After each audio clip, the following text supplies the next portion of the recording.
अस्सलाम वालेकुम अजीज तलबात, मैं हूं आपका सर हसन महमूद फारूकी। क्लास 7 का चैप्टर नंबर मैथ का चैप्टर नंबर 6 लेकर आपके खिदमत में लेक्चर नंबर 2 में खिदमत में हाजिर हूं। और आज हम एक्सरसाइज 6.1 के जो क्वेश्चन नंबर 6 से लेकर 9 तक क्वेश्चन हैं, इनको समझने की कोशिश करेंगे। और एक दफा आपकी याद दहानी के लिए कि जो हम कुलिया इस्तेमाल कर रहे हैं, जिस चीज की हम एक्सरसाइज कर रहे हैं, वो है A/B/C मालूम करना। और इसको कैसे मालूम करना है? एक A/B और एक क्या है B/C। एक ये हमारे पास कुलिया था कि अगर ये एक जैसे हो तो इनको हमने ऐसे ही लिख देना है, लेकिन अगर जो है वो A/B/C है और ये हमने मालूम करना है। और अगर हमारे पास ये A/B है और फिर हमारे पास क्या है C/D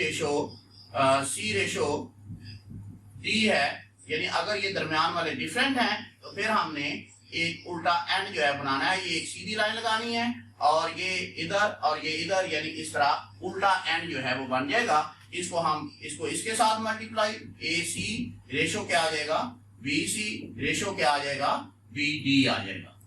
ये दो फार्मूलों की हम एक्सरसाइज कर रहे हैं जिसका नंबर है 6.1। इसका पहला है क्वेश्चन नंबर 6। इसका दिया हुआ है, जो क्वेश्चन है वो लिखा हुआ है, in a bakery the ratio of the sale bread to eggs is 2:3। यानी दो चीजें हैं, एक है ब्रेड और एक है एग्स। उनकी रेशो जो है वो 2:3 है। और फिर है एग और मिल्क, इनकी रेशो जो है वो 3:1 है। तो हमारे पास हमने मालूम करना है, जो रेशो मालूम करनी है वो ब्रेड, एग्स और मिल्क के दरमियान, तीनों के दरमियान जो है वो हमने रेशो मालूम करना है। तो पहले हमारे पास ब्रेड और एग। दूसरे में हमने देखना है कि यानी 2 दफा, जो मैंने कहा था 2 दफा जो दोनों में सेम हो वो आपने सेंटर में लिखना है। पहले में है ब्रेड और एग, दूसरे में है एग और मिल्क। यानी एग जो है वो हमारे पास इन दोनों में कॉमन है, इसलिए हम सेंटर में जो लिखेंगे वो लिखेंगे एग। क्वेश्चन नंबर है हमारे पास 6। सेंटर में हमने लिख लिया एग और एग के साथ पहले जो है वो हमारे पास है ब्रेड और आगे दूसरे में जो है वो एग और मिल्क है, तो इसके साथ हमने लिख लिया मिल्क।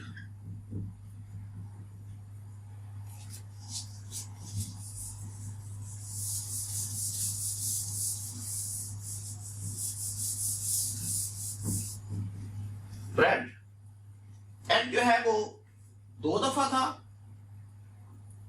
इसलिए कॉमन है, इसको हमने दरमियान में लिखा। ब्रेड और मिल्क जो है इसके अतराफ में हमने लिख दिया। सेंटर में हमने जो है वो एग लिखा। तो पहले है हमारे पास ब्रेड टू एग, यानी ब्रेड जो है वो 2 है और एग जो है वो 3 है। ब्रेड के नीचे 2 लिख दिया और एग के नीचे जो है वो 3 लिख दिया। नेक्स्ट है हमारे पास एग टू मिल्क, यानी एग के नीचे हमने क्या लिख दिया 3 और मिल्क के नीचे जो है वो क्या लिख दिया हमारे पास आ गया 1। अब ये हमारे पास एज एग्जांपल नंबर 1 बन गया कि क्या आ गया, ये देखें दोनों में 3 जो है वो हमारे पास कॉमन है। आपने ये निशान नहीं लगाने की आपको जरूरत, ये आपको समझाने के लिए मैं दायरा जो है वो सर्कल लगा रहा हूं। तो इसके लिए क्या आ गया आपके पास 2:3 रेशो क्या आ गया 1। इसके बाद आपके पास है क्वेश्चन नंबर 7। ये आंसर आ गया, रिक्वायर्ड आंसर है। इसके बाद आ गया क्वेश्चन नंबर 7। अब क्वेश्चन नंबर 7 की जो पहले हमने जो इबारत दी होती है, जो डाटा दिया होता है, वो हमने समझना होता है। इसके बाद जो है वो क्वेश्चन होता है।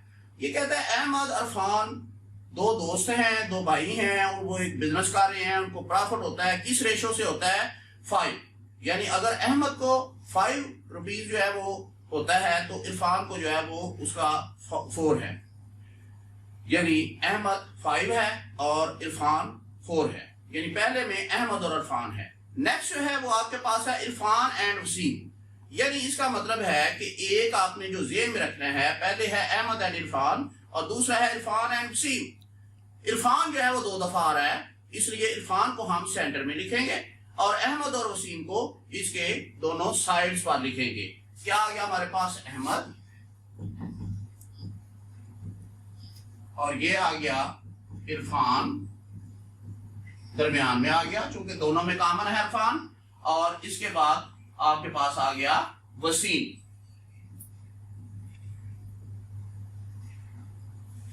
अब अहमद और इरफान का हमने देखना है कि अहमद और इरफान जो है वो 5:4 हैं। क्या है? 5:4 हैं, यानी अहमद जो है वो 5 है और इरफान जो है वो 4 है। अहमद के नीचे 5 लिख दिया और इरफान के नीचे 4 लिख दिया। नेक्स्ट जो है वो आपके पास है इरफान एंड वसीम। इरफान जो है वो पहले है, इसलिए इसका पहले हो गया 8 हो गया और आगे आ गया आपके पास 9, ये हमारे पास इसकी आ गई। अब ये 8 और 4 डिफरेंट है, ये आपके पास एग्जांपल नंबर 2 आ गई कि जब हमारे पास डिफरेंट हो तो हमने क्या बनाना है, इसका एक उल्टा एन जो है वो बनाना है और बनाकर इनको क्या कर लेना है, मल्टीप्लाई कर लेना है। 5 क्रॉस 8 रेशो 4 मल्टीप्लाई बाय 8 और रेशो 4 मल्टीप्लाई बाय 9, और इसका आंसर क्या आ गया? 440 रेशो 32 रेशो आपके पास आ गया 36 आ गया। अब आपके पास मैंने आपको पिछले लेक्चर में ये बताया था कि अगर इसमें कोई छोटे से छोटे में आपने देखना है किस पे ये डिवाइड होता है। देखिए ये 2 पे जो है वो तीनों जो है वो डिवाइड हो रहे हैं। अब 2 को हम 36 पर डिवाइड करें, 2 1 2 आ जाता है और ये 1 इधर कैरी चला जाता है 16 और ये आ जाता है 8, और इसके बाद ये 2 1 2 और ये 1 कैरी इधर चला जाता है और 2 का टेबल आपने पढ़ना है 6 तक, तो ये आ जाता है ये, और इसके बाद 2 2 4 और ये 0 नीचे आ गई। अब हम देखें कि ये 2 पे और कटते हैं या नहीं कटते, या डिवाइड होते हैं या नहीं होते। ये फिर 2 का टेबल पड़े 9 तक तो 18 आता है, 2 का टेबल पड़े 8 तक तो ये हमारे पास 8 आ जाता है, 16 आ जाता है। 16 जो है उसको हम 2 पे डिवाइड करें तो 8 आ जाता है, और 20 को हम 2 पर डिवाइड करें तो हमारे पास 10 आ जाता है। अब ये 9 8 और 10 जो है किसी पर भी डिवाइड नहीं होते, इसलिए जो आंसर आया वो आया 10:8 रेशो क्या आ गया 9। ये था हमारे पास required question. Ahmad ratio Irfan ratio Waseem, इनको जो प्रॉफिट्स मिलते हैं ये हमारे पास रिक्वायर्ड प्रॉफिट्स आ।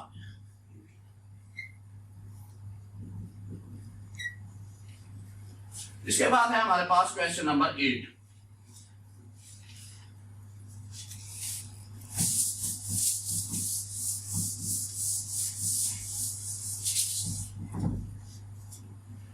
डियर स्टूडेंट, क्वेश्चन नंबर 8 ये है कि अकॉर्डिंग टू ए सर्वे, यानी एक सर्वे किया गया, peoples liking for chicken and mutton, यानी कितने लोग जो हैं वो मुर्गी का गोश्त पसंद करते हैं और कितने जो हैं वो छोटे गोश्त को पसंद करते हैं, आर इन रेशो 2:1, यानी चिकन एंड मटन। इस पे आपने गौर करना है, चिकन एंड मटन यानी 2 चीजें हैं, एक चिकन है और एक मटन है। नेक्स्ट जो है वो आपके पास है और जो दिया है peoples liking for chicken and beef, वो है 5:2। अब आपने इन दोनों में देखना है कि 2 दफा कौन आया, दोनों में कॉमन कौन है। तो पहले में है आपके पास चिकन एंड मटन, दूसरे में है आपके पास चिकन और बीफ, और इसमें आपके पास चिकन जो है वो दोनों में आया हुआ है, इसलिए चिकन आपने सेंटर में लिखना है।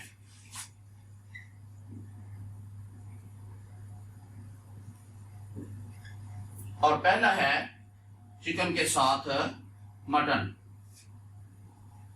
मटन लिखने, और आगे जो चिकन है, चिकन के साथ आपके पास बीफ आ गई। और अब आप इसके नीचे पहले आपको जो दिया हुआ है वो है चिकन एंड मटन।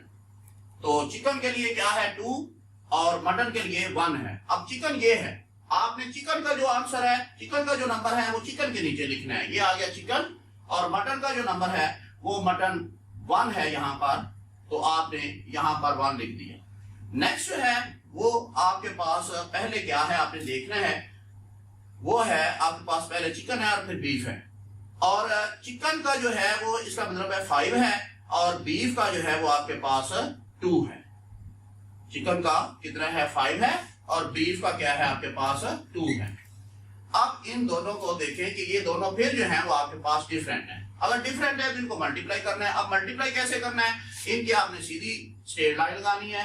ये आपके पास इधर आ गया, ये इधर, ये उल्टा एन बन गया। अब इसको आप इसके साथ मल्टीप्लाई कर दें, 1 क्रॉस 5 मल्टीप्लाई बाय 5, ये क्या आ जाएगा आपके पास 2 मल्टीप्लाई 5, ये आ जाएगा आपके पास 2 मल्टीप्लाई बाय 2, और ये आ गया आपके पास 5, ये आ गया आपके पास 10, ये क्या आ गया आपके पास 4। अब हमने ये देखा कि जो मटन है उसका आ रहा है 5, चिकन जो है उसका आ रहा है 10 और बीफ का जो आ रहा है 4। अब 5, 10 और 4, इसमें जो 10 है वो सबसे ज्यादा रेशो है। इसका मतलब है कि जो लोग पसंद कर रहे हैं, सबसे ज्यादा जो पसंद कर रहे हैं वो क्या पसंद कर रहे हैं, चिकन पसंद कर रहे हैं। उसने हमें लास्ट पर ये पूछा है कि find the ratio among peoples liking for chicken, mutton and beef. तो वो हमने ये रेशो मालूम कर दिया है, ये हमारे पास इसका रिक्वायर्ड आंसर होगी। इसके बाद हमारे पास है क्वेश्चन नंबर 9, जो कि आज के लेसन का लास्ट क्वेश्चन है, जो मैं आपको समझाने की कोशिश कर रहा हूं।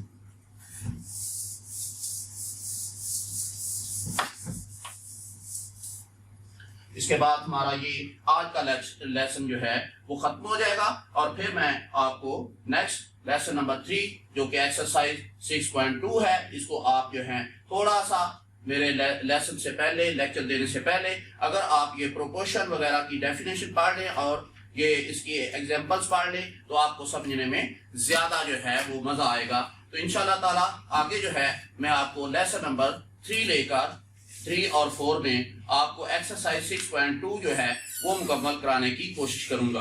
तो इसलिए आपने अगले लेसन के लिए तैयार रहना है। तो लास्ट क्वेश्चन मैं इस एक्सरसाइज का करता हूं। In a math test Zara, Muna and Komal, यानी 3 बंदे हैं, ज़ारा और मूना, गॉट मार्क्स यानी मार्क्स हासिल करते हैं in the ratio as given below. Zara और मूना जो है, यानी ज़ारा जो है 4 लेती है, मूना जो है वो 5 लेती है, फिर मूना जो है वो 4 लेती है और कोमल जो है वो 3 लेती है। इन तीनों के दरमियान, ज़ारा, मूना एंड कोमल के दरमियान आपने find continue ratio of marks obtained by Zara, Muna and Komal, यानी ज़ारा, मूना और कोमल के जो उन्होंने मार्क्स लिए हैं, देखें कि किसने सबसे ज्यादा मार्क्स लिए, किसकी निस्बत जो है, किसकी रेशो जो है वो सबसे ज्यादा है, कौन सबसे ज्यादा लायक है, ये आपने असल में देखना होता है। इनमें कंपैरिजन आपने करके देखना होता है। रेशो का मतलब कंपैरिजन है, 2 चीजों का, 3 चीजों का, 4 चीजों का आपस में मुकाबला है कि ये कंपैरिजन करना होता है कि कौन जो है वो सबसे आगे जा रहा है। अब आप देखें कि ज़ारा टू मूना और मूना टू कॉमन, इसमें मूना जो है वो 2 दफा आ रही है, दोनों में मौजूद है, दोनों में कॉमन है। जो कॉमन है मैंने बताया है कि वो आपने सेंटर में लिखना है और जो कॉमन नहीं है उनको आपने साइड्स पर लिखना है, अतराफ में लिखना है। तो इसलिए पहले हम मूना लिख लेते हैं सेंटर में, MOONA, मूना, और ये आ गया आपके पास ज़ारा और ये बेटा आपके पास आ गया कॉमन।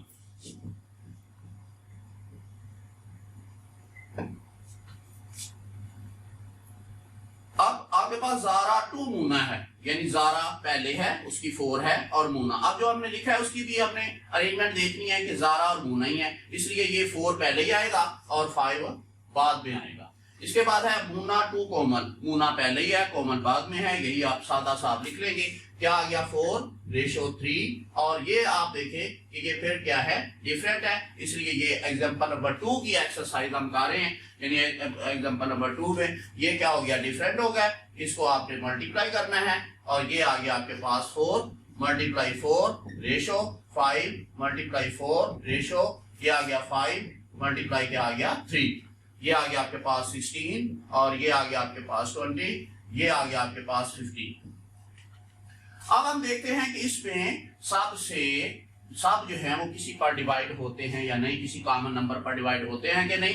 15 और 20 जो है वो 4 पे 5 पे हो जाते हैं, लेकिन ये 16 नहीं होता, इसलिए ये किसी पर डिवाइड नहीं होते। तो ये हमारे पास इसका रिक्वायर्ड आंसर आ गया। यानी क्या मतलब हुआ, ये हमने क्या मालूम किया, ये बच्चों को पता होना चाहिए कि ये ज़ारा, मूना और नंबर ले रहे थे। हम देखते हैं कौन फर्स्ट है, क्योंकि आपको फर्स्ट सेकंड थर्ड से बहुत दिलचस्पी होती है। पहले नंबर पे आना है, दूसरे पे आना है, तीसरे पे आना है। तो इसका मतलब है कि आप देख रहे हैं यहाँ पर सबसे ज्यादा मार्क्स किसने लिए हैं, किसी को कंपैरिजन सबसे बेहतर है, किसने ज्यादा मेहनत की है। अगर आप भी ज्यादा मेहनत करेंगे तो आप इसी तरह रेशो आपकी निकल सकती है कि 3 या 4 बच्चों के दरमियान जो है किस तरह हम रेशो जो है निकाल सकते हैं। तो रेशो सबसे ज्यादा किसकी है, 20 है, इसलिए मूना ने जो मार्क्स है वो सबसे ज्यादा लिए हैं। उससे जो है वो कम जो नंबर ले रही है वो ले रहा है ज़ारा ले रही है, और उससे कम जो नंबर ले रहा है वो ले रहा है कोमल। इसका मतलब है फर्स्ट जो क्लास में आएगा वो 20 वाले यानी मूना, और ज़ारा जो है वो सेकंड आएगा, और कोमल जो है वो 15 आएगा। उम्मीद है आपको ये मेरा जो लेसन है वो पसंद आएगा। आप मेरा ये जो चैनल है वो जरूर सब्सक्राइब करें ताकि ज्यादा से ज्यादा जो है वो लोगों तक पहुंच सके और ये हमारे लिए सदका जारिया बन सके। तो मेरे स्कूल के बच्चों से भी गुजारिश है, अपनी क्लास 7 के बच्चों से, कि वो भी इससे जरूर फायदा उठाएं, और बाकी जो लोग हैं वो भी मेरी इस लेसन से जरूर फायदा उठाएं। अल्लाह हाफिज, बहुत शुक्रिया। अस्सलाम वालेकुम व रहमतुल्लाहि व बरकातहू।